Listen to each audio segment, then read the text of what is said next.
فیصلے کا جو ایک چھوٹے سے طبقے نے رد عمل دیا، اس فیصلے کے اوپر جس طرح کی زبان استعمال کی، میں مجبور ہوں آج آپ سے بات چیت کرنے کے لیے.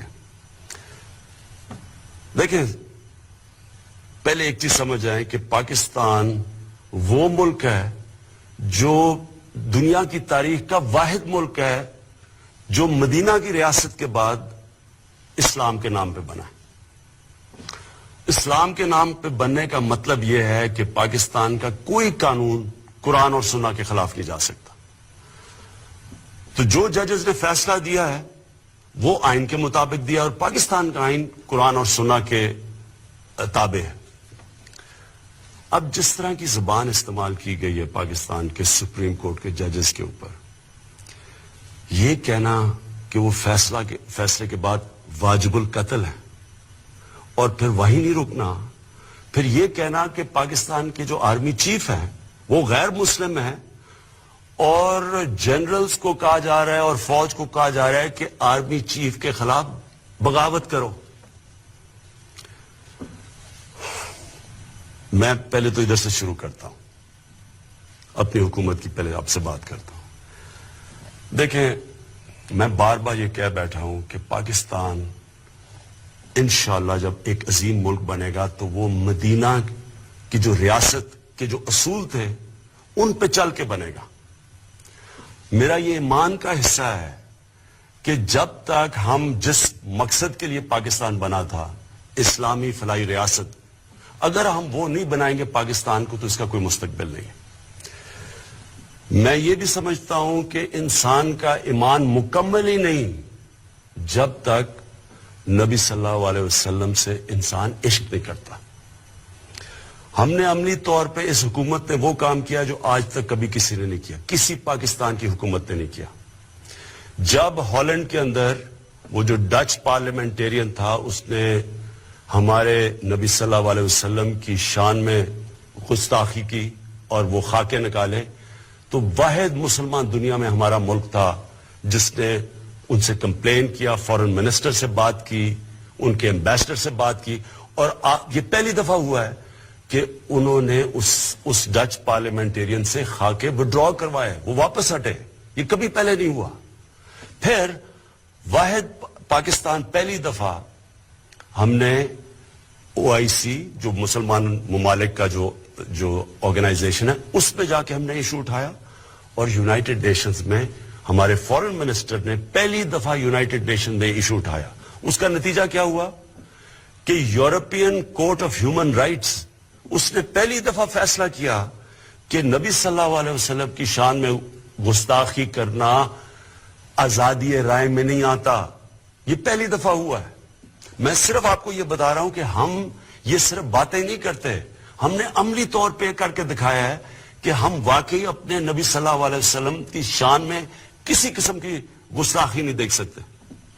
لہذا جو یہ زبان استعمال کی گئی ہے، میں یہ سوال پوچھنا چاہتا ہوں، کون سی حکومت چل سکتی ہے جدھر کوئی آدمی کھڑا ہو کے کہے کہ ججز کو بھی قتل کر دو اور کہے آرمی چیف کے خلاف بھی بغاوت کر دو، لوگوں کو بھی سڑکوں پہ نکالے، سڑکیں بھی بند کر دے، جس میں ایک حکومت کا کیا قصور ہے اس میں؟ تو کون سی حکومت چل سکتی ہے ایسے؟ کون سا ملک چل سکتا ہے؟ آگے ہم اتنے مشکل معاشی بحران سے نکل رہے ہیں. میں اور میری جو کیبنٹ ہے، میں آپ کو یہ بتاؤں کہ ہم نے ایک دن کی ابھی تک چھٹی نہیں لی. ہم مسلسل لگے ہوئے ہیں کوشش کرنے کہ اپنی قوم کو نکالیں، اپنا جو اس ملک میں پسا ہوا غریب آدمی ہے اس کے لیے حالات بہتر کریں. جو ہم دنیا سے، باقی دوست ممالک سے بات چیت کر رہے ہیں کہ یہاں سرمایہ کاری کرو آ کے، اس کا مقصد ہی یہ ہے کہ یہاں بے روزگاری کم ہو یا غربت کم ہو. اب اگر اس طرح کی حرکتیں کرنی ہے کہ آپ سپریم کورٹ کے فیصلے اگر آپ کو پسند نہیں آئے، یعنی یہ کہنے کی یہ کوشش کر رہے ہیں کہ اگر سپریم کورٹ ان کے کہنے کے مطابق، ان کی من پسندی کے مطابق فیصلہ نہیں کرتا تو اس کا مطلب یہ فیصلہ ہی نہیں مانتے، اس کا مطلب سڑکوں پہ آ جائیں گے، ملک کو روک دیں گے. یعنی کوئی ملک چل سکتا ہے ایسے؟ اور اس کا نقصان کس کو ہے؟ ہمارے پاکستانیوں کو. عوام کو نقصان ہے, غریب لوگوں کو نقصان ہے, سڑکیں بند کر رہے ہیں, لوگوں کی روزگار جا رہا ہے. جو بیچارہ دہاڑی میں جس نے آ کے مزدوری کرنی تھی, جب ملک رک جائے گا وہ کدھر سے بچوں کا پیٹ پالے گا؟ تو میں آج اپنی عوام سب سے یہ کہنا چاہتا ہوں, کسی صورت آپ نے آپ کو اکسانے نہیں دینا. یہ کوئی اسلام کی خدمت نہیں ہو رہی, یہ ملک سے دشمنی ہو رہی ہے. یہ ملک دشمن عناصر اس طرح کی باتیں کرتے ہیں کہ ججز کو قتل کر دو اور فوج میں بغاوت ہو جائے. یہ فوج نے ہمیں ایک بڑی مشکل جو جنگ تھی, دہشت گردی کی جنگ سے ہمیں نکالا ہے. ان لوگوں نے قربانیاں دی ہوئی ہیں. آپ جب کہیں گے کہ فوج آرمی چیف کے خلاف, اور جھوٹ بول کے کہ وہ مسلمان نہیں ہے آرمی چیف, ان کے اوپر اکسائیں گے, نقصان کس کا ہے, فائدہ کس کا ہے؟ پاکستان کے دشمنوں کا ہے. تو میں آج آپ سب سے, اپنی عوام سے اپیل کر رہا ہوں, اپنے ملک کی خاطر جو یہ اپنی سیاست چمکانے کے لیے آپ کو اکسا رہے ہیں, آپ نے ان کی باتوں میں نہیں آنا. یہ کوئی اسلام کی خدمت نہیں کر رہا ہے, یہ صرف اپنی ووٹ بینک بڑھا رہے ہیں. میں ان عناصر کو اپیل کرتا ہوں کہ ریاست سے نہ ٹکرانا. میں آپ کو یہ اپیل کرتا ہوں کہ اس ملک کی خاطر جو کہ مشکل برات سے نکل رہا ہے, اور اللہ کا شکر ہے آگے اچھا وقت آ رہا ہے, آپ اپنی سیاست چمکانے کے لیے, اپنے ووٹ بینک کے لیے اس ملک کو نقصان نہ پہنچائیں. اگر آپ یہ کریں گے, میں آپ کو یہ واضح کر دوں کہ ریاست اپنی ذمہ داری پوری. ان کے ایمبیسڈر سے بات کی, اور یہ پہلی دفعہ ہوا ہے کہ انہوں نے اس ڈچ پارلیمنٹیرین سے خاکے وڈرا کروائے, وہ واپس ہٹے. یہ کبھی پہلے نہیں ہوا.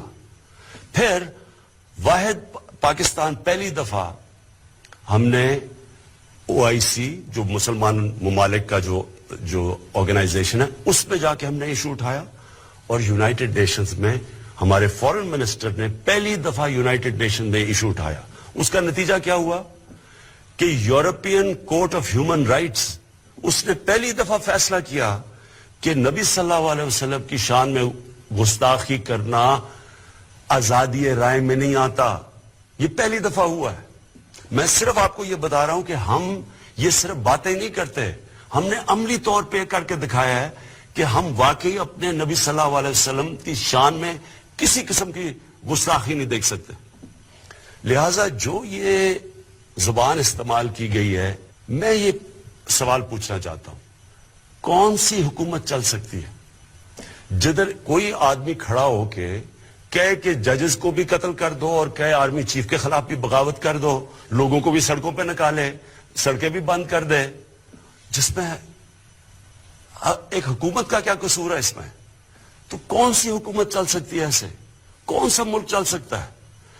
آگے ہم اتنے مشکل معاشی بحران سے نکل رہے ہیں. میں اور میری جو کیبنٹ ہے, میں آپ کو یہ بتاؤں کہ ہم نے ایک دن کی ابھی تک چھٹی نہیں لی. ہم مسلسل لگے ہوئے ہیں کوشش کرنے کہ اپنی قوم کو نکالیں, اپنا جو اس ملک میں پسا ہوا غریب آدمی ہے اس کے لیے حالات بہتر کریں. جو ہم دنیا سے, باقی دوست ممالک سے بات چیت کر رہے ہیں کہ یہاں سرمایہ کاری کرو آ کے, اس کا مقصد ہی یہ ہے کہ یہاں بے روزگاری کم ہو, یا وہ